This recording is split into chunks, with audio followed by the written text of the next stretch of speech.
Hello बच्चों, good morning. आप सब स्वस्थ एवं प्रसन्न होंगे ऐसी मुझे आशा है। बच्चों, विगत दिनों मैंने आपको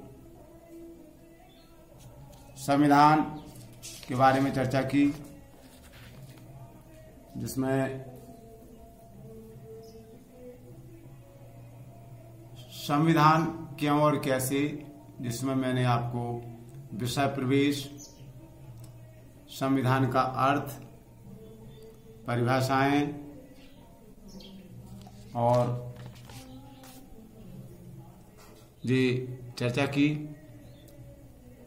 उसके आगे मैंने आपको हमें संविधान की आवश्यकता क्यों, इस विषय पर चर्चा की।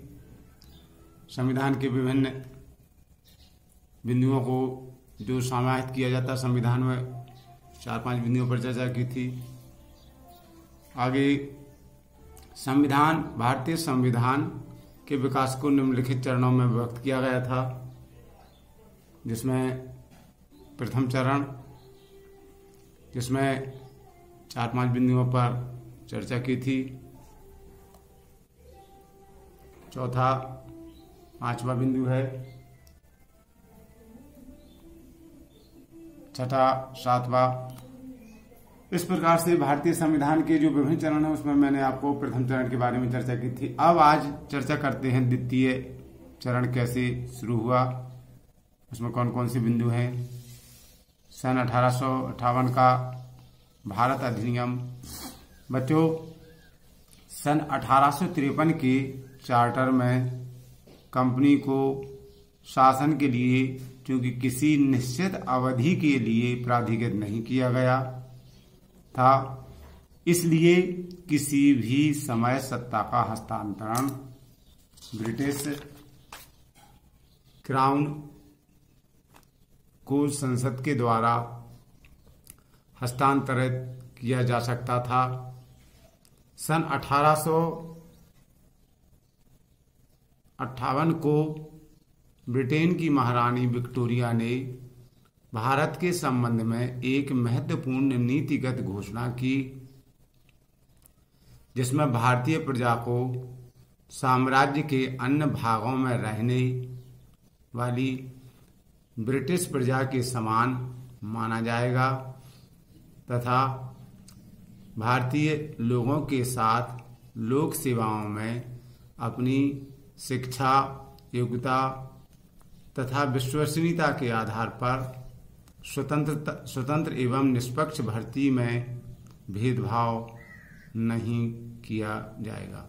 इस प्रकार से द्वितीय चरण में ये अधिनियम पारित किया गया, जो था 1858 का भारत शासन अधिनियम। किस प्रकार से इस अधिनियम बनाया गया। बच्चों, अन्य और भी अधिनियम बनाए गए द्वितीय चरण में, जैसे भारतीय परिषद अधिनियम 1861। इस अधिनियम का भारतीय परिषद अधिनियम भारत के संवैधानिक इतिहास में एक महत्वपूर्ण युगांतकारी घटना थी। बच्चों, यह 2 मुख्य कारणों से महत्वपूर्ण है ये अधिनियम।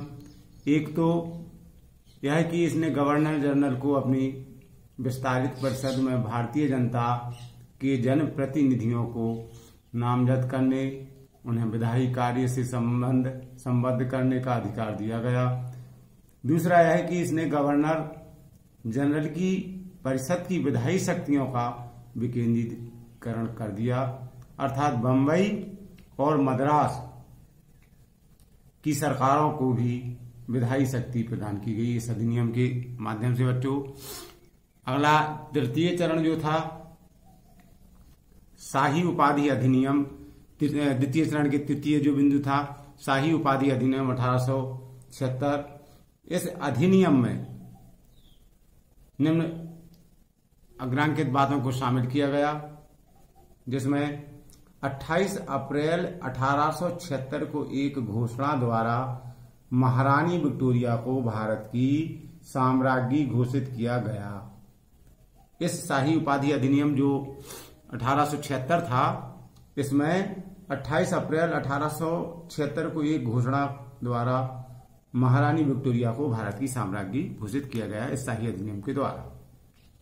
इसी में द्वितीय बिंदु था, कौन कौन सी बातें इसमें पारित हुई। औपचारिक रूप से भारत सरकार का ब्रिटिश सरकार को अंतरण मान्य किया गया इस अधिनियम के अंतर्गत।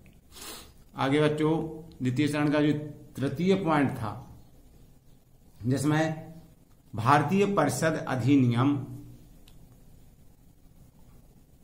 1892 बच्चों सन 1861 के अंतर्गत गैर सरकारी सदस्य या तो बड़े जमींदार होते थे या अवकाश प्राप्त अधिकारी या भारत के राज परिवार के सदस्य। प्रतिनिधित्व की आम आकांक्षा की पुष्टि इससे नहीं हुई। इसी बीच भारतीय राष्ट्रीय कांग्रेस द्वारा अधिक प्रतिनिधित्व की मांग की जाती रही। यूरोपीय व्यापारियों की ओर से भारत को इंग्लैंड में स्थित इंडिया ऑफिस से अधिक स्वतंत्रता की मांग की जाती रही। इसके लिए एक कमेटी बनी जिसके सुझावों का समावेश सन 1892 के अधिनियम में किया गया। तो इस प्रकार से बच्चों भारतीय संविधान के जो विभिन्न चरण है उसमें 2 चरण पूर्ण होते हैं। आगे जो तृतीय चरण है, इस चरण में बच्चों क्या होता है देखते हैं। तृतीय चरण में संवैधानिक विकास का विवेचन निम्नानुसार हुआ, जिसमें सर्वप्रथम भारतीय परिषद अधिनियम 1919, भारतीय परिषद अधिनियम 1919। इस अधिनियम के अंतर्गत शासन की सभी शाखाओं को शामिल करना और स्वायत्त शासी संस्थाओं का क्रमिक विकास, जिसमें ब्रिटिश भारत के रूप में उत्तरदायी सरकार की उत्तरोत्तर उपलब्धि हो सके। इसी चरण में जो द्वितीय बिंदु था, साइमन कमीशन 1927। बच्चों सन 1919 के अधिनियम की धारा 84 के अनुसार सर जॉन साइमन की अध्यक्षता में एक आयोग का गठन किया गया। बच्चों इस आयोग में एक भी भारतीय सदस्य नहीं था, साइमन कमीशन आयोग में, अतः भारतीयों द्वारा इसका विरोध किया गया। आयोग की रिपोर्ट जून 1930 में प्रकाशित हुई। साइमन कमीशन द्वारा डोमिनियन दर्जे की मांग को ठुकरा दिए जाने के बाद कांग्रेस द्वारा सन 1929 के लाहौर अधिवेशन में पूर्ण स्वराज की मांग या पूर्ण स्वराज का प्रस्ताव पारित किया गया। तो बच्चों इस प्रकार से तृतीय चरण में जी साइमन कमीशन की चर्चा हुई। आगे बच्चों गोलमेज सम्मेलन जो 1930 से 1932 इसका लगभग समय रहा गोलमेज सम्मेलन का। साइमन आयोग की रिपोर्ट के प्रकाशित होने के पहले ही लॉर्ड इरविन ने घोषणा की थी कि रिपोर्ट को गोलमेज सम्मेलन में विचार के लिए रखा जाए। पहला सम्मेलन 12 नवंबर 1930 को हुआ। यह सम्मेलन किसी निश्चित अवधि पर नहीं पहुंच सका। बच्चों यह किसी सहमति पर नहीं पहुंच सका और इससे पहले सम्मेलन में कांग्रेस ने भाग भी नहीं लिया। इस सम्मेलन में फरवरी 1931 के गांधी इरविन समझौते के फलस्वरूप दूसरे गोलमेज सम्मेलन में कांग्रेस की ओर से गांधी जी ने सम्मेलन में भाग लिया। श्रीमती सरोजिनी नायडू और पंडित मदन मोहन मालवीय ने ब्रिटिश सरकार के मनोनीत सदस्यों के रूप में भाग लिया। तो बच्चों, भारतीय संविधान के ये विभिन्न चरण आपने समझे। आप इनको इस सामग्री से नोट्स तैयार करते रहें। बस आज के लिए इतना काफी। धन्यवाद।